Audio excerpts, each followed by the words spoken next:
தமிழ் மாதத்தில் வைகாசி மாதத்துக்குரிய பலன்களை இப்பொழுது பார்க்கலாம். சூரியன் ரிஷப ராசியில் நுழையும் மாதத்தை வைகாசி மாதம் என்கிறோம்.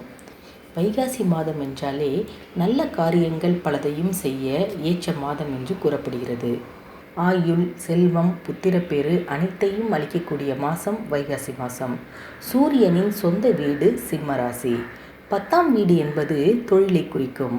சூரியன் தனது சொந்த ராசிக்கு 10ஆம் வீடாகிய ரிஷபத்தில், அதாவது தொழில் ஸ்தானத்தில் சஞ்சரிக்கும் காலமே வைகாசி மாதம்.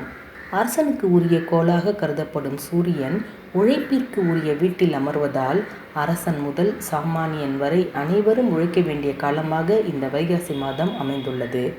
சாமானியனையும் உழைப்பினால் சாதிக்க வைக்கும் மாதம் இந்த வைகாசி மாதம் என்று நாம் பொருள் கொள்ளலாம். ரிஷபம் என்பது சுக்கிரனின் சொந்த வீடு. வாழ்க்கைக்கு தேவையான செல்வம், வசதி, வாய்ப்பு, சந்தோஷம், சுகம் ஆகிய அனைத்தையும் தருபவர் சுக்கிரன். சுக போகத்தை தரும் சுக்கிரனின் வீட்டில் சூரியன் சஞ்சரிக்கும் காலம் இது என்பதால் இந்த மாதத்தில் தங்கள் வீட்டு விசேஷங்களை நடத்துவதில் ஆர்வம் செலுத்தினார்கள் நம் முன்னோர்கள். சித்திரை மற்றும் கத்திரிக்காக தள்ளி போடப்பட்ட பல நல்ல நிகழ்ச்சிகளை வைகாசி மாதத்தில் செய்பவர்களும் உண்டு.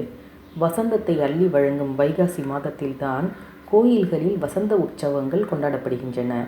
முருகனின் அவதார தினமான வைகாசி விசாகம் உள்ளதால் முருகன் உறையும் 6 படை வீடுகளும் மற்றும் உள்ள அத்தனை முருகத் தலங்களிலும் விசாக திருவிழா கோலாகலமாக நடைபெறும்.